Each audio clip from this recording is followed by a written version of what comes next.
السلام علیکم، میرے چینل کو سبسکرائب اور لائک کیجیے۔ جنت کے پتے قسط نمبر 8۔ میں جی بڑا پیار کرتی ہوں آپ سے، اسی لیے آتی ہوں، پر کسی نے الزام لا رہے ہو۔ وہ اب سسکتے ہوئے اپنا سر پیٹنے لگا تھا۔ اچھا، ناؤ اسٹاپ اٹ۔ وہ چپ چاپ بیٹھا اسے تکتا رہا جبکہ وہ خلاؤں میں گھور رہی تھی۔ تے جا رہے ہو کہیں؟ حیا نے چون کر اسے دیکھا۔ تسی فون میں کیا نا؟ اس نے وضاحت کی۔ ہاں، میں یورپ جا رہی ہوں، وہ جہاں امریکہ ہے، انگریزی فلموں والا۔ وہ رونا بھول کر خوشی سے چہکا۔ شاید وہ واقعی ایک عام خواجہ سرا تھا یا پھر کوئی بہت بڑا مکار اداکار۔ ہاں وہی۔ اس نے تردید کی۔ ادھر کون ہے جی؟ میرا شوہر رہتا ہے وہاں۔ وہ اب سامنے روشن دکانوں کی قطار کو دیکھ رہی تھی۔ کیسا ہے جی تہاڈا شوہر؟ میں نہیں جانتی ڈالی۔ اگر میں جانتی ہوتی تو ادھر نہ بیٹھی ہوتی۔ اس کی پلکیں بھیگ گئیں۔ تم دعا کرو ڈالی وہ مجھے مل جائے۔ وہ آنکھوں کی نمی چھپاتے ہوئے اٹھ کھڑی ہوئی۔ ڈالی نے سر اٹھا کر دیکھا۔ وہ انگلی کے نوک سے آنکھوں کے کنارے صاف کرتی ہوئی سڑک کی طرف جا رہی تھی۔ ڈالی کی آنکھوں میں بے پناہ اداسی اتر آئی تھی۔ خدا کرے وہ تمہیں کبھی نہ ملے حیا۔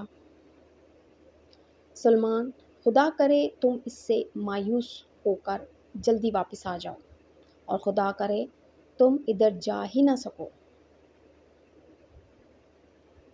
وہ تیز تیز قدم اٹھاتی آگے بڑھ رہی تھی جب اس نے ڈالی کو یہ کہتے سنا، مگر نہیں، وہ ڈالی کی آواز نہیں تھی، وہ کسی مرد کی آواز تھی، بھرپور، خوبصورت اور اداس، ایسی آواز جو اس نے پہلے کبھی نہیں سنی تھی۔ وہ میجر احمد کی آواز سے زیادہ خوبصورت تھی، اور اس میں جہاں سکندر کی اجنبی آواز جیسی بے رخی بھی نہ تھی۔ اس کے قدم زنجیر ہو گئے۔ تیزی سے اس نے گردن موڑی۔ دور اندھیرے میں چبوترا خالی تھا۔ وہاں دور دور تک کسی کا نام و نشان بھی نہیں تھا۔ زندگی میں پہلی بار اس کے اندر ڈالی سے دوبارہ ملنے کی خواہش نے جنم لیا۔ اسے جاننا تھا کہ ڈالی کون ہے، کیا ہے، کیوں ہے۔ اس رات وہ مشکل سے 2-3 گھنٹے سو سکی تھی، پھر فجر کی اذان سے بھی پہلے تیار ہو کر وہ ڈپلومیٹک انکلیو پہنچ گئی کہ ختیجہ کی بار بار کال آ رہی تھی۔ شکریہ آپ آ گئیں۔ ختیجہ اسے باہر ہی مل گئی۔ اس کی اینک کے پیچھے چھپی آنکھیں فکر مند لگ رہی تھیں۔ حیا سادہ شلوار اور سایہ جیکٹ میں ملبوس تھی۔ لمبے کھلے بال کانوں کے پیچھے اڑیستے ہوئے وہ ختیجہ تک آئی۔ اب کدھر جانا ہے؟ اندر، یہ شٹل لے لیتے ہیں، یہ ٹرکش ایمبیسی تک پہنچا دے گی۔ تب ہی ایک عمر رسیدہ صاحب اور خاتون تیزی سے شٹل کی طرف بڑھتے دکھائی دیے۔ میری چھٹی حس کہہ رہی ہے کہ یہ انکل آنٹی بھی ٹرکش ایمبیسی جا رہے ہیں۔ حیا، جلدی کریں، ہمیں پہلے 15 میں سے ہونا ہے۔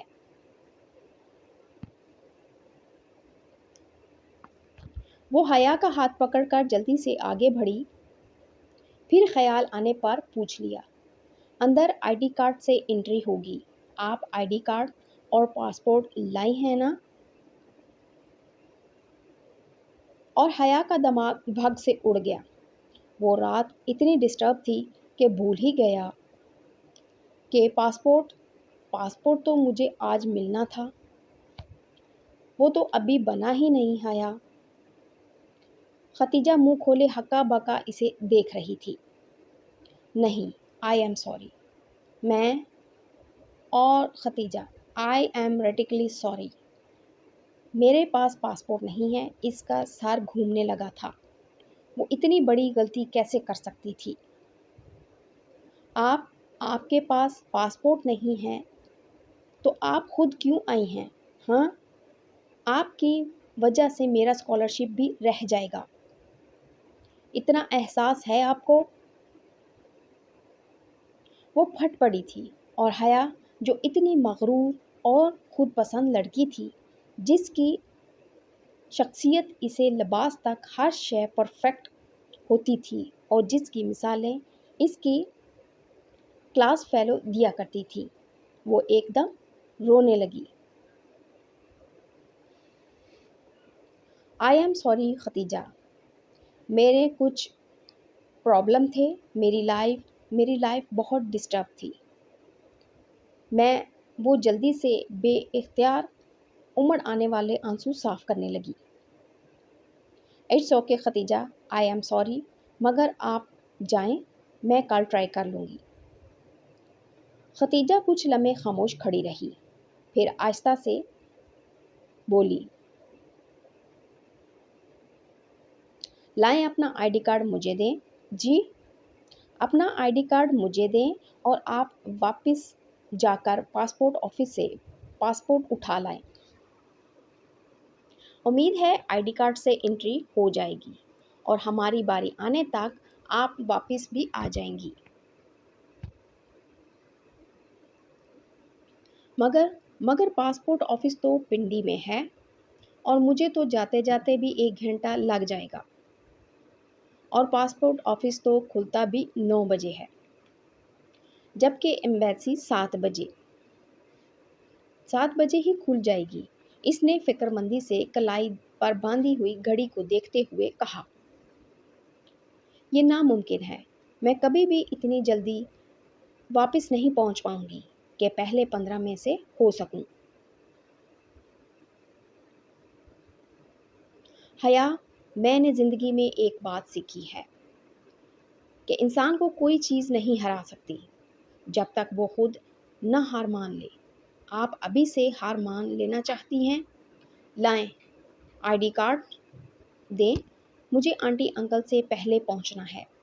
وہ اس کے ہاتھ جام، یہ ناممکن ہے، میں کبھی بھی اتنی جلدی واپس نہیں آ سکتی کہ پہلے 15 میں سے ہو پاؤں۔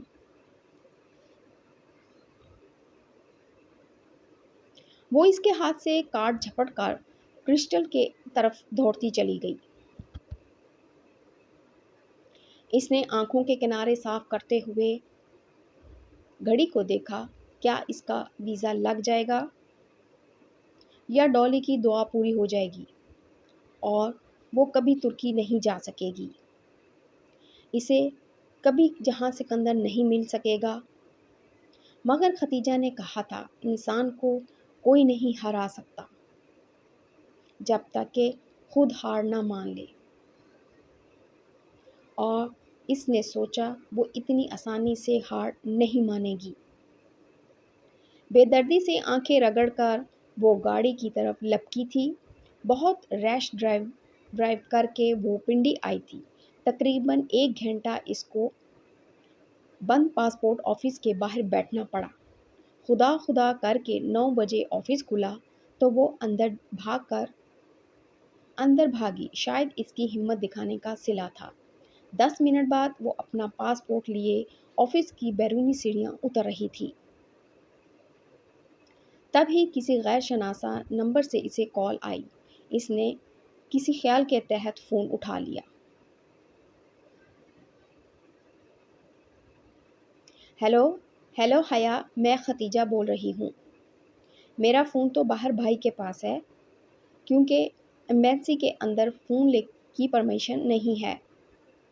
ایمبیسی کے گارڈ سے فون لے کر 100 منتیں کر کے کال کر رہی ہوں۔ وہ ایک ہی سانس میں تیز بولے گئی، آپ کدھر ہیں؟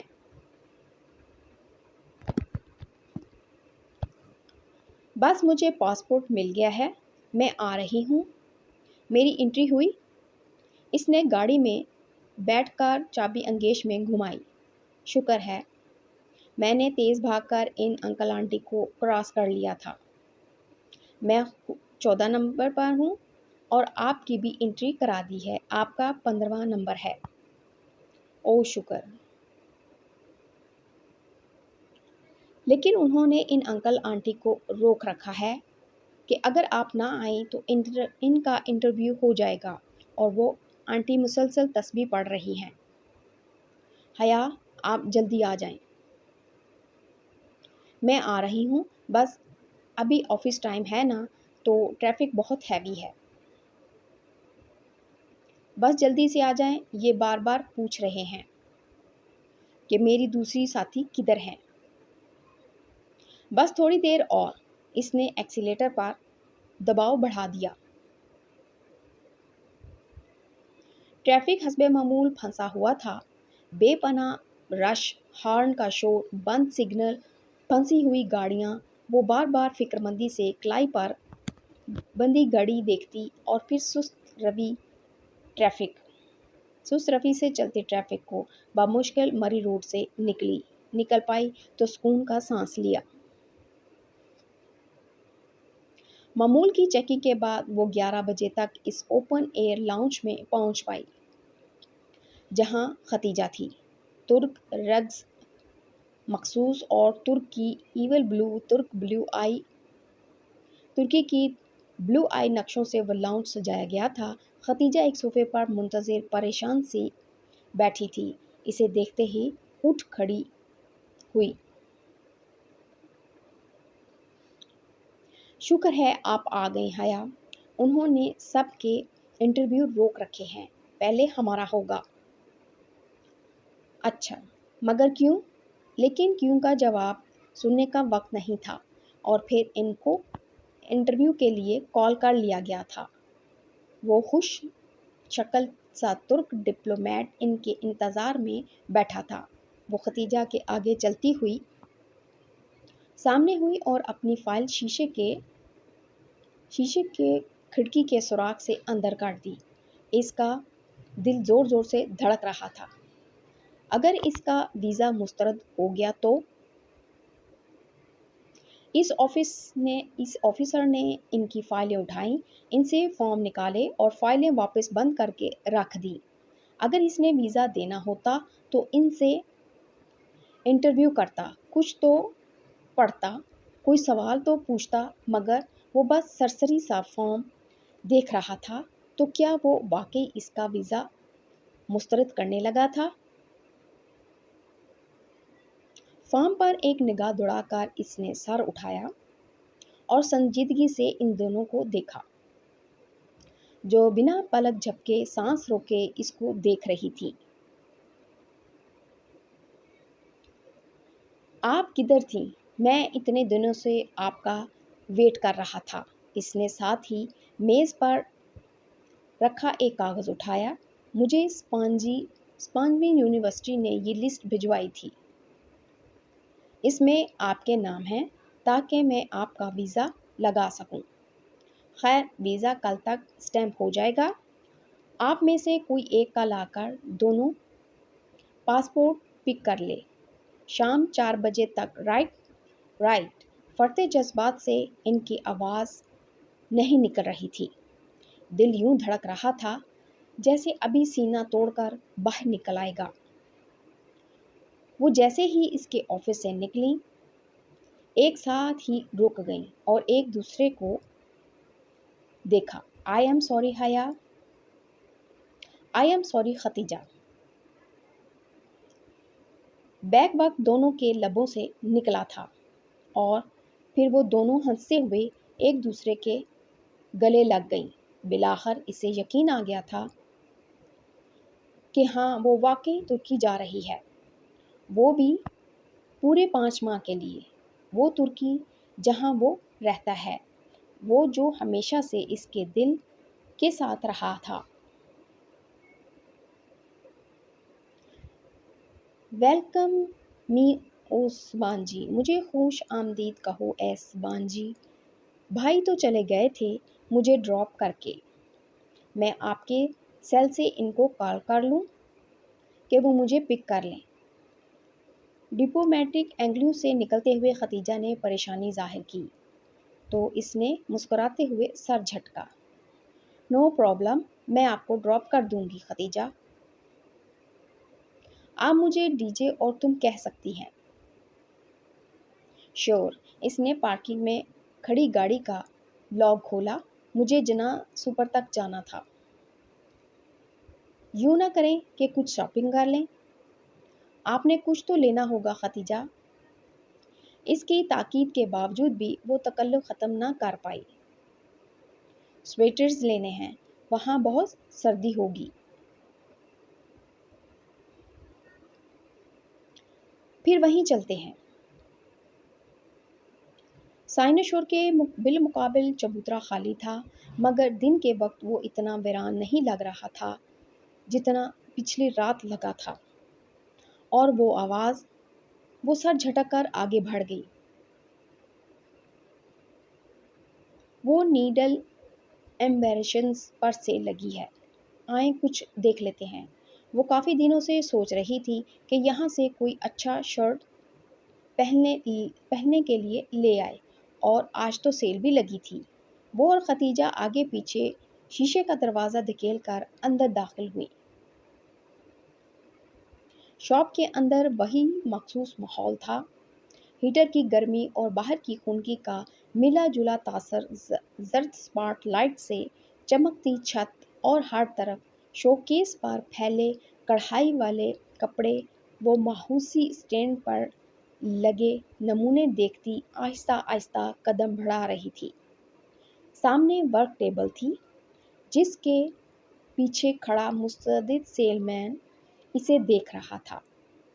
اسے دیکھ کر فوراً متوجہ ہوا تھا۔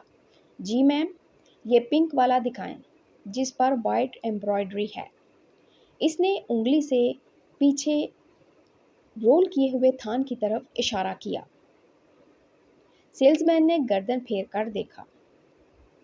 میم، یہ میں نے سامنے رکھا ہے۔ یہ سامنے ہی پڑا ہے۔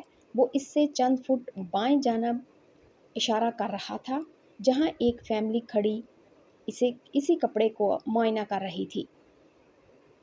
او تھینکس۔ وہ چند قدم چل کر بائیں جانب آئی، جہاں میز پر وہ خوبصورت کڑھائی والا شرٹ کا فرنٹ ہے پھیلا ہوا تھا۔ حیا کے بالکل بائیں جانب ایک نوجوان سر جھکائے کپڑے کو ہاتھ سے مسل کر چیک کر رہا تھا۔ اس کے ساتھ ایک نفیس معمول سی خاتون اور ایک کم عمر اونچی پونی ٹیل والی لڑکی کھڑی تھی۔ میم، یہ پنک والا لے لیتے ہیں۔ ثانیہ بھابی کا کمپلیکشن فیئر ہے، ان پر سوٹ کرے گا۔ کیوں بھائی؟ وہ اب نوجوان کی رائے مانگ رہی تھی۔ حیا نہ چاہتے ہوئے بھی ان کی طرف متوجہ ہوئی۔ اسے بس یہی جلدی تھی کہ کب وہ نوجوان اس کپڑے کو چھوڑے اور وہ اسے دیکھ پائے۔ اس وقت بھی گلابی شرٹ کا کپڑا اس شخص کے ہاتھ میں تھا۔ اس نے اسے ہاتھ میں یوں پکڑا ہوا تھا کہ اس کی ہتھیلی والی طرف اوپر تھی۔ حیا اس کے ہاتھ میں پکڑے کپڑے کو دیکھ رہی تھی۔ دفعتاً اس کی نگاہ کپڑے سے اس شخص کی کلائی پر پھیلتی گئی۔ وہ بری طرح چونکی۔ اس کی کلائی پر کانٹے کا سرخ گلابی نشان تھا، جیسے جلا ہو یا کوئی برتھ مارک۔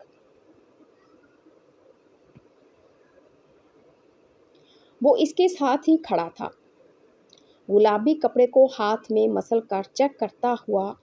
وہ مکمل طور پر اپنی فیملی کی طرف متوجہ تھا۔ وہ یہاں سے اس کا نیم رخ ہی دیکھ سکتی تھی۔ وہ دراز قد تھا، صاف رنگ اور آنکھوں پر فریم لیس گلاسز تھے۔ چہرے پر متانت اور سنجیدگی تھی۔ جینز اور جیکٹ میں ملبوس وہ اچھا خاصا سمارٹ نوجوان تھا۔ حیا نے دوبارہ اس کے ہاتھ کو دیکھا، جس میں اس نے کپڑا پکڑ رکھا تھا۔ اسی پل اس کی بہن نے وہ کپڑا نرمی سے اپنی جانب کھینچا۔ گلابی ریشم اس کی ہتھیلی سے پھسل گیا۔ اب اس کی انگلیاں سامنے تھیں، جن کے اوپری پوروں کی قدرتی لکیر پہ بری سی لکیر پڑی تھی۔ اسے بے اختیار شیشے میں آئی وہ انگلیاں یاد آئیں۔ بہت احتیاط سے اس نے ادھر ادھر دیکھا۔ ختیجہ قدرے فاصلے پر کھڑی ڈمی کا لباس دیکھ رہی تھی۔ آس پاس کوئی اس کی طرف جاننے والا نہیں تھا۔ یقیناً وہ یہاں تماشا کر سکتی تھی۔ پنکی